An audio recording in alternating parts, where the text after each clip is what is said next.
스틸웰 미 국무부 아시아 태평양 차관보가 어제 우리 측 외교 안보 고위 인사들과 연쇄 면담에서 최근 한일 정상의 대화를 고무적인 신호라고 평가했습니다. 지소미아에 대한 입장은 직접적으로 언급하지 않았지만 한일 관계 개선을 독려하며 지소미아 연장을 우회적으로 촉구한 게 아니냐 이런 해석이 나오고 있습니다. 네, 우리 정부가 금강산 시설 철거를 압박하는 북한을 향해서 2차 대북 통지문을 발송했습니다. 하지만 아직까지는 아무런 회신이 없는 상황입니다.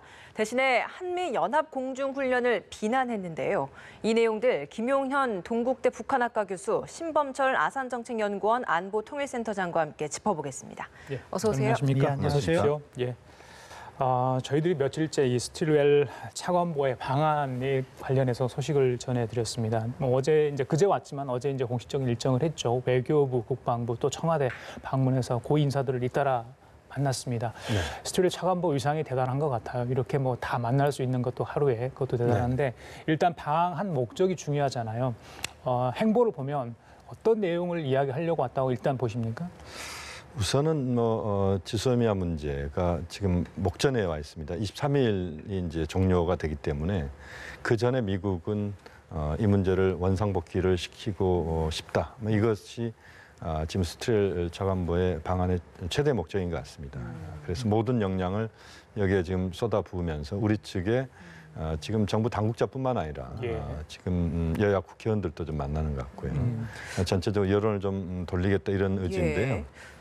지금 이제 북한 문제를 풀어가는데 비핵화 평화체제 프로세스가 가장 중요한 지금 시점에서 지금 지소미아 문제에 대해서 미국의 시각은 이것이 한미일 군사 안보 협력을 하는 데 있어서 그것이 매개체가 되는 쪽으로 미국은 보고 있기 때문에 우리가 보고 있는 지소미아 문제 또 일본이 보고 있는 지소미아 문제하고는 또 다른 차원에서 미국은 여기에 상당한 의미 부여를 하고 있습니다. 그래서 그 지소미아 문제를 보다 미국이 원하는 방향으로 좀 원상복귀시키겠다는 그런 의지가 강하게 작용하고 있다고 봐야 됩니다.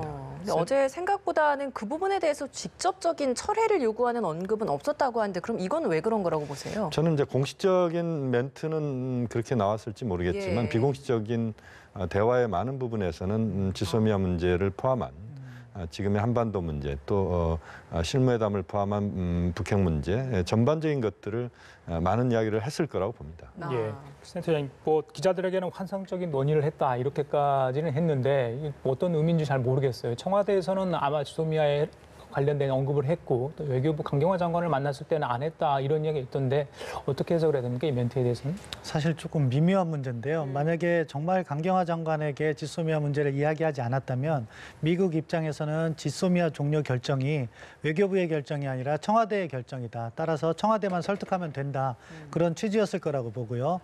뭐 환상적인 대화를 나눴다 이런 것은 외교적 수사인 거죠. 결국 뭐 아직 우리 정부가 입장을 바꾼 것이 아니기 때문에 미 측에서는 저도 김용현 교수님 말씀에 동의하는 부분이 지소미아 부분과 관련해서 종료 결정을 철회해 줄 것을 강력히 요구했을 것으로 보이고 우리 정부는 그것에 대한 답을 주지는 않았지만 나름대로 출구 전략을 모색하겠다는 그 정도 이야기는 했을 거라고 봐요.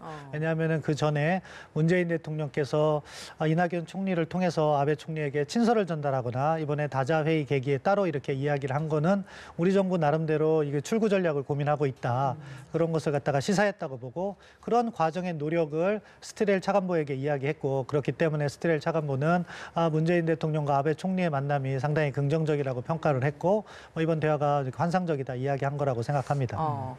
뭐 물밑에서는 어떤 대화가 오가는지 저희는 알 수 없습니다만 공식적으로 지금까지 나오는 걸 보면 우리 정부는 그 지소미아 철회에 대한 원칙적인 입장이 바뀌진 않고 있는 것 같습니다. 만약에 11월 23일까지 우리 정부의 이런 입장이 바뀔 수 있는 계기도 마련되지 않고 그래서 철회하지 않는 결정을 내리게 된다면 그럼 그때 미국은 어떤 태도를 좀 보일까요? 뭐 한국에 대한 압박을 더 강화하겠죠. 지금 상황은 이렇게 흘러오는 것 같아요. 7월 1일 이전까지는 사실 한국에 대한 압박을 좀 미국이 강화했어요. 근데 7월 1일 이후에 일본이 백색 국가 지정 제의를 꺼낸 다음부터는 일본에 대한 압박을 강화했고 8월 22일 날 우리 정부가 지소미아 종료 결정을 다시 한 다음에는 또 한국 정부에 대한 압박을 강화하는 거죠.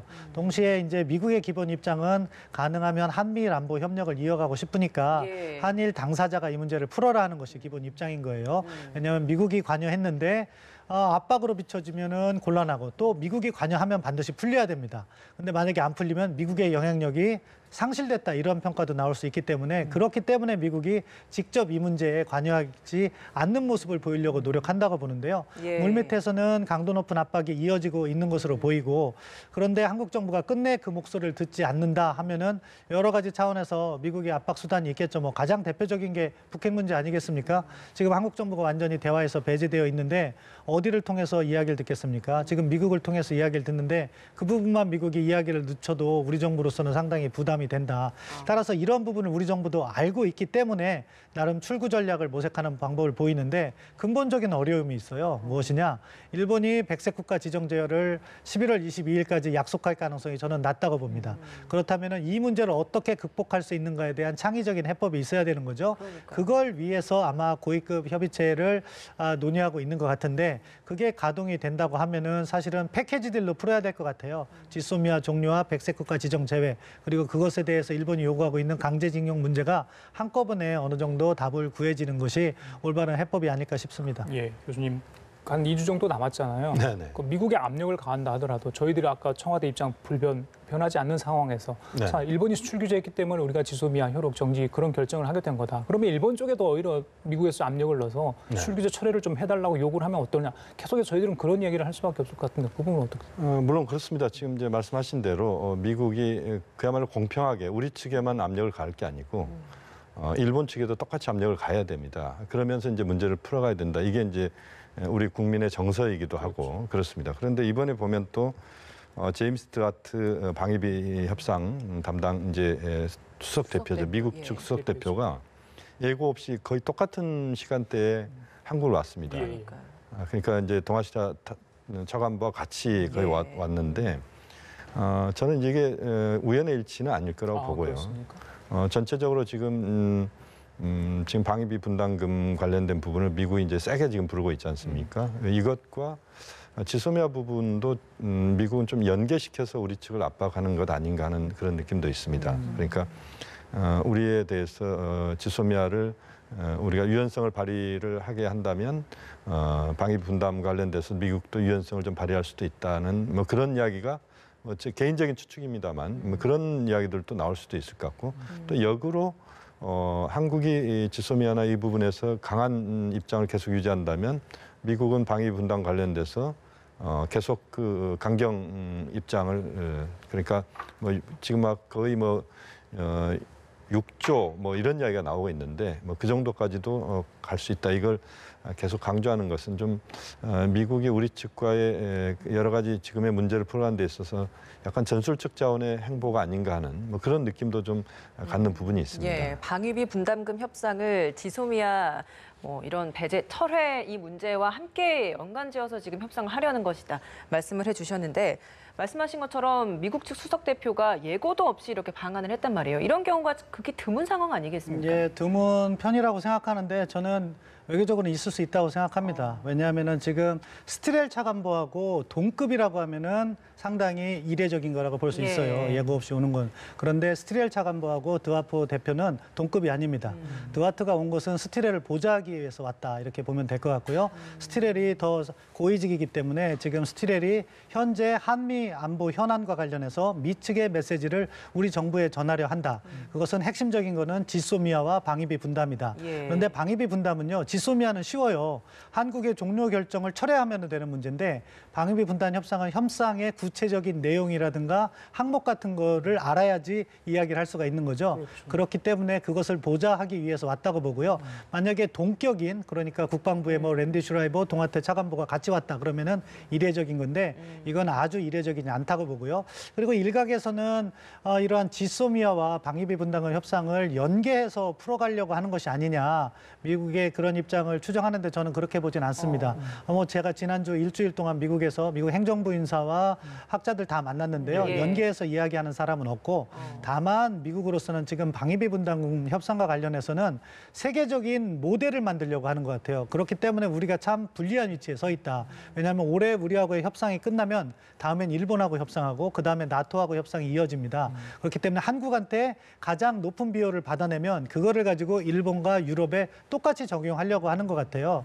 그 점을 우리가 알고 대신에 트럼프 행정부의 협상 전략이라는 것이 협상의 과정에서는 자기가 가진 모든 압박 수단을 다 사용하지만 판을 깨는 것보다는 타협을 한다. 그 대표적인 예가 지금 미중 간의 무역 협상 아니겠습니까? 따라서 지금 뭐 50억 달러, 6조 이야기를 하지만 우리는 우리가 가진 원칙을 잘 견지해 나가서 어느 정도 미국의 요구 사항을 받아들이지만 그렇게 몇 배가 되는 수준은 부담할 수 없다는 입장을 잘 설득해 나간다면은 합리적이고 공정한 수준의 방위비 분담 협상 가능하다고 봅니다. 예, 마저 여쭤볼게요, 센터장님. 그러면 뭐 주한미군 주둔 비용이니 방위비 분담 협상 항상 증액을 요구해 왔잖아요. 거기까지는 알겠는데 이게 이제 한국 주둔하는 미군뿐만 아니라 괌이나 하와이에 있는 그 미군을 위한 어떤 비용까지, 그러니까 한국 밖에 있는 어떤 미군을 위한 비용까지 청구를 하겠다. 이게 이제 미국에서 최근 나온 이야기 아니겠습니까?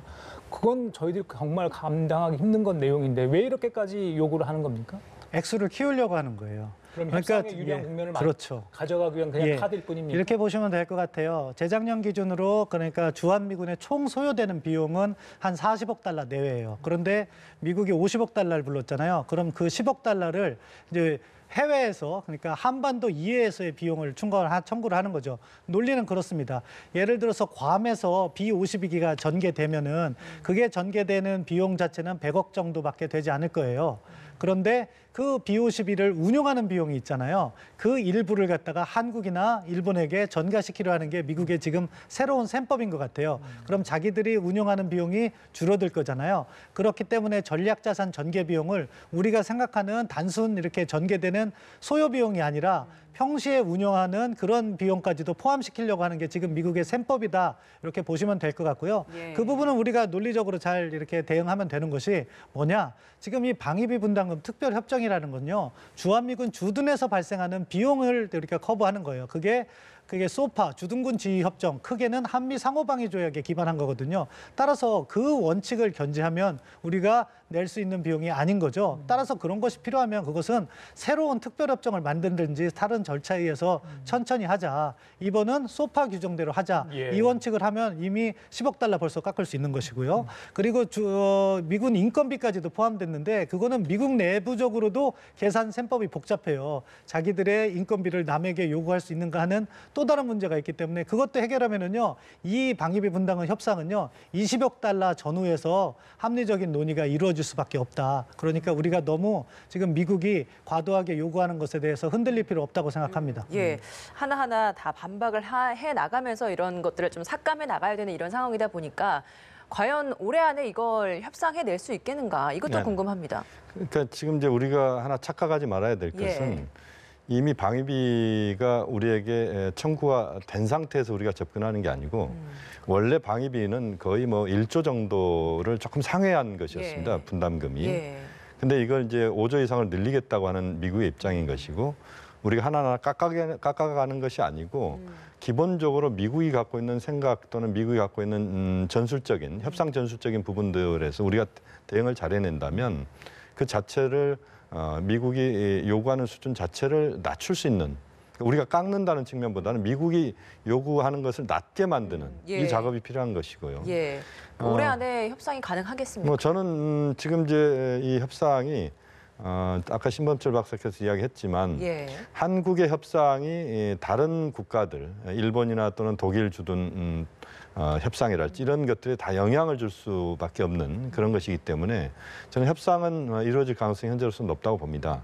다만 이제 그 협상의 수위 자체를 여러 가지 측면에서 봐야 됩니다. 왜냐하면 지금 북미 실무회담도 열리고 있고 또 한반도 문제에 있어서 우리 한국의 역할도 분명히 필요한 것이고 또 한국민의 그 정서가 있습니다. 지금 예를 들면 미국이 주한미군 주둔하는 것에 대해서 우리 한국민들이 고마워한다. 여기까지는 좋은데 그런데 1조 내던 것을 6조 내라. 그러면 우리 한국민들이 그걸 어떻게 받아들이겠습니까? 그러니까 미국도 역시 우리 한국민의 지금 현재의 어떤 정서 예. 이것도 분명히 읽어야 되는 부분도 있고요. 또 이 과정에서 실질적으로 한미가 그 한미 동맹을 안정화시키고 강화시키기 위해서라면 일방적인 어떤 요구보다는 서로 합리적인 선에서의 그 접점을 찾는 것이 매우 중요하다고 봐야 되기 때문에 그것을 위한 노력을 충분히 해낸다면 연내 타결은 충분히 가능하다. 다만 이것은 서로 호혜적이고 합리적인 차원에서의 예. 접근이 필요하다고 봅니다. 예, 다음에 드릴 질문도 사실 방위비와 관련이 없다 하지 않을 수 없을 것 같습니다. 한미연합 공중훈련, 비질런트 에이스라고 알고 있죠. 매년 12월에 실시했는데 작년에 하지 않았고요. 뭐 국방부도 그렇게 표현을 하니까요. 올해도 뭐 하지 않을 계획이다. 물론 축소해서 시행하고 이름도 바꿔서 한다는데 바로 북한에서 이 훈련 관련해서 또 비난 성명을 냈습니다. 글쎄요, 이 담화 내용도 뭐 권정근 순회대사가 했다고 하는데 이게 앞서서 미국 국방부는 예정대로 한다고 하고요. 또 우리 국방부는 아니다고 하니까 약간의 혼선이 있었습니다. 그런 차이는 어디 있다고 보십니까? 이름의 차이인 거죠. 그러니까 우리 정부나 미국 정부나 지금 대화의 기회를 이어가자, 외교적 기회를 남겨두자 하는 차원에서 훈련 규모를 줄였어요. 그러면서 이름은 사용하지 않기로 한 거죠. 그렇지만 그 훈련을 미국은 합동 군사훈련으로, 연합군사훈련으로 보고 있는 거죠. 그리고 아주 높은 수준에서는 이것이 한미연합이 되진 않지만 낮은 대대급 이하에서는 연합훈련의 성격도 있는 걸로 알고 있습니다. 그거를 이제 우리 정부는 보다 이제 북한을 설득하기 위해서 하지 않는다고 이야기한 거고 미국은 연합군사훈련을 한다고 이야기한 거죠. 표현상의 차이고 실질적인 차원에서는 크지 않다고 보고요. 예. 북한은 그럼에도 불구하고 그것을 비난하는 발언을 하는 것은 결국 명분 쌓기라고 생각합니다. 다른 하나 기본적으로 북한이 핵을 보유하는 명분이 외부의 위협이기 때문에 미국이 이렇게 연합군사훈련을 계속하고 어떻게 보면 싱가포르 때 트럼프 대통령이 약속한 연합군사훈련 중단에 어긋나는 행동을 한다는 것을 부각시키는 거죠. 그래서 자기의 정당성을 확보하는 거고 만약에 대화가 결렬됐을 경우에도 그것을 명분으로 삼아가지고 북한은 약속을 지키려고 했는데 미국이 지키지 않은 것이다 하는 명분 쌓기용이라고 이렇게 비난을 하는데 우리가 뭐 북한의 발언에 이렇게 흔들릴 필요는 없는 것 같아요. 우리가 필요한 훈련은 이렇게 북한을 배려하면서 아주 낮은 단계까지 훈련이 이루어지지 않는다면 연합방위 체제 자체가 무너질 수도 있었기 때문에 예. 북한을 배려하는 수준에서 높은 수준에서는 하지 않고 그 수준을 낮춘 것은 전 잘했다고 봅니다. 미국도 북한의 분노에 기반해서 훈련 수행 조정하지 않는다라는 입장을 내놨거든요. 네. 지금 북미 간의 대화를 좀 해야 하지 않겠냐 뭐 이런 얘기들이 많이 나오고 연말도 다가오고 있는데 네. 서로 간에 이런 좀 어찌 보면 뭐 서로 간에 공방이 나오고 있는 이런 상황이 북미 간의 대화에 좀 어떤 영향을 주겠습니까? 물론 이제 뭐 그 자체가 그렇게 좋은 건 아니죠. 예. 다만 이제 미국 쪽의 지금 입장 표명은 국방 라인에서의 입장 표명입니다. 그러니까 미국도 외교 라인과 국방 라인의 입장이 다를 수가 있는 것이죠. 그러니까 국방 라인은 원칙대로 훈련한다는 그런 것이고, 예. 우리 한국은 이제 훈련 이름도 바꾸고 최소화시키겠다는 것이고, 북한 입장에서 하지 말라는 것이고, 이 세 개가 지금 접점을 찾기 어려운 그런 구조인 것은 틀림없습니다. 다만 이제 미국의 국방 라인의 그런 발언에 대해서 미국 외교 라인이 그것을 하지 말아라고 이야기하기는 좀 어렵고, 다만 미국 외교 라인 입장에서는 북미 실무회담의 성공이 가장 중요한 트럼프 대통령의 지금 대한반도 외교 정책의 제1우선순위이기 때문에 거기에 모든 포커스를 맞춘다면 국방 라인의 이런 표현들도 말로서는 이렇게 가지만 수위 조절이랄지 또는 북미 실무회담이 좀 속도감을 내게 된다면 저는 훈련이 아예 축소되거나 안 할 수도 있다라고도 봅니다. 예. 다만 이제 그 상황 자체가 얼마만큼 서로 영향을 줄 수 있느냐에 대한 그것은 결국 실무회담의 진행 속도가 만약에 11월 달 정도 또는 12월 달 정도의 실무회담을 분명히 할 수 있는 조건이 마련된다 그러면 예. 군사훈련과 관련된 부분은 상당히 낮은 수준 또는 여론의 어떤 주목도를 떨어뜨리는 수준에서 아마 진행될 가능성이 높다고 봅니다. 예. 알겠습니다. 자, 그리고 우리 정부가 그제 금강산 시설 철거를 압박하는 북한을 향해서 시설 점검단을 보내겠다. 지난번에 한번 만나자고 네네. 협상 실무 대면 접촉을 하자고 제안했고 이번에는 시설 점검단을 보내겠다. 네. 그때도 바로 다음 날 네네, 우리는 거절했죠. 만나기 거절하게 예, 예. 했잖아요. 아직 네. 엊그제 제안에 대해서는 답은 없는데 네. 왜 계속 만나지 않으려고 하는 겁니까?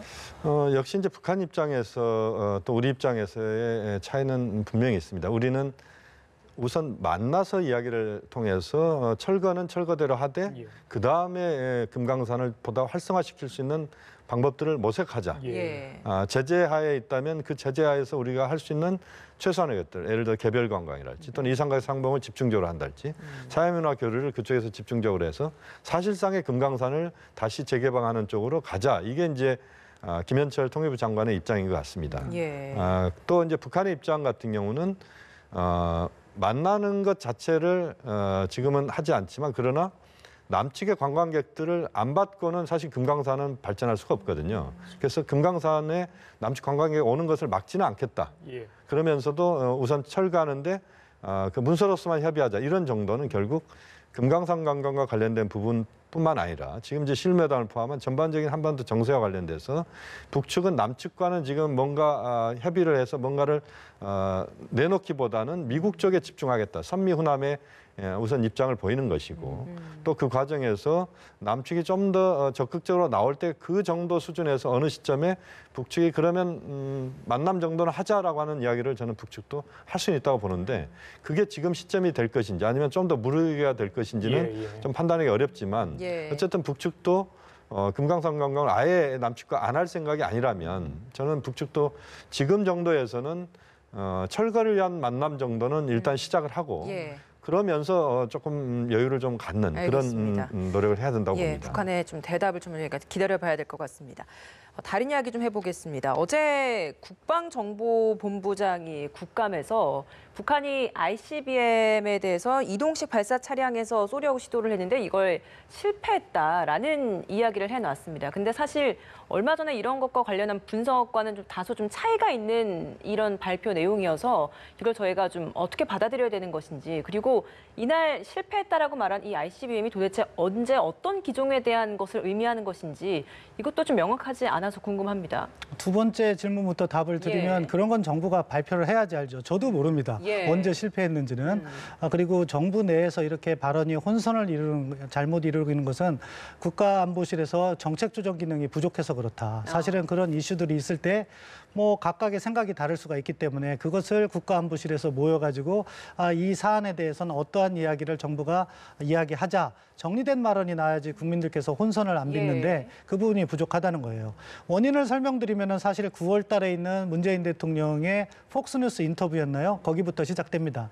북한이 동창리 미사일 발사대를 갖다가 해체하면은 북한의 대륙간 탄도미사일 기능이 획기적으로 이렇게 축소된다. 그렇게 말씀을 하시니까 그럼 이동식 발사대는 어떻게 되냐 하다 보니까 이동식 발사에서 발사를 못 해야 되기 때문에 그런 식으로 의미를 찾은 거고 정확하게 의미를 하면은 텔이라는 것이 사실은 세 가지 단어예요. 트랜스포테이션, 이동을 하고, 이렉션, 세우고, 그다음에 론치, 발사한다는 거거든요. 그래서 이동식 발사대에서 이동을 해서 세워서 그 자리에서 쏘는 걸 완전한 텔이라고 볼 수 있는데 북한은 어떻게 했냐면은 그간에 이동을 해서 지상에다가 거치를 해요. 그리고 발사를 한 거죠. 그러니까 엄격한 의미의 텔은 아닐 수가 있지만 근데 그것도 다 뭐라고 이야기합니까? 이동식 발사라고 이야기를 해요. 이 부분을 정의용 실장이 처음에 분명하게 설명을 했으면 혼선이 안 생기는 거죠. 근데 정의용 실장이 그렇게 설명을 하지 않고 다른 데에서는 이동식 발사라는 의미에서 이동식 발사다. 군 당국하고 서훈 국정원장이 이야기를 하니까 정의용 실장이 틀린 이야기가 한 것 같고 그러다 보니까 서로 이 말을 맞추기 위해서 정보부부장이 또 얘기했는데 이거는요 사실관계라기보다는 우리 정부의 정책조정 기능 미숙이다. 그리고 그러한 사안에 대해서 분명한 메시지를 잘 전달해야 된다고 생각합니다. 어떻게 보십니까, 교수님께서는 좀 처음부터 잘 설명을 했다면 이런 혼선은 없었을 것 같은데. 뭐 설명과 관련된 부분에서 아쉬움은 분명히 있습니다. 이제 약간의 차이들이 있는 부분들이. 그러면서도 이제 우리가 주목해야 될 부분은 북한이 지금 이제 ICBM 발사 능력을 지금 보유하고 있다. 이건 이제 사실인 것이고 그렇지만 또 이제 그 여러 시설들을 지금 철거하고 있는 것도 사실이고 이동식 발사와 관련된 부분의 능력의 여부는 물론 이제 그 능력은 뭐 지금 신범철 박사님 이야기한 것처럼 북한이 그동안 이동식 발사라 완전한 이동식 발사 그러니까 거의 중간에 스탑하지 않고 바로 연결시켜서 발사할 수 있는 그런 정도는 아직 못 만들고 있습니다. 그러니까 이제 그 수준을 어떻게 보느냐에 따라서는 이제 뭐 여러 가지 편차가 있을 수 있는데 다만 북한이 지금 ICBM 발사를 또는 인공위성 발사 이 능력은 2017년도 이후에는 지금 전혀 보여주지 않고 있습니다. 2018년도부터는 보여주지 않고 있기 때문에 그들의 어떤 발사 능력이 제대로 구현되지 않도록 하는 그런 외교적 또는 여러 그 능력 협력 한미 간에 또는 남북미 간의 여러 채널들을 통해서 비핵화 평화체제 프로세스를 적극적으로 끌고 가는 뭐 그런 쪽으로 방향을 잡는 것이 현재로서는 가장 중요한 우리의 그 외교적 목표다라고 봐야 될 것 같습니다. 알겠습니다. 지금까지 김영현 동국대 북한학과 교수, 신범철 아산정책연구원 안보통일센터장 두 분과 함께했습니다. 말씀 잘 들었습니다.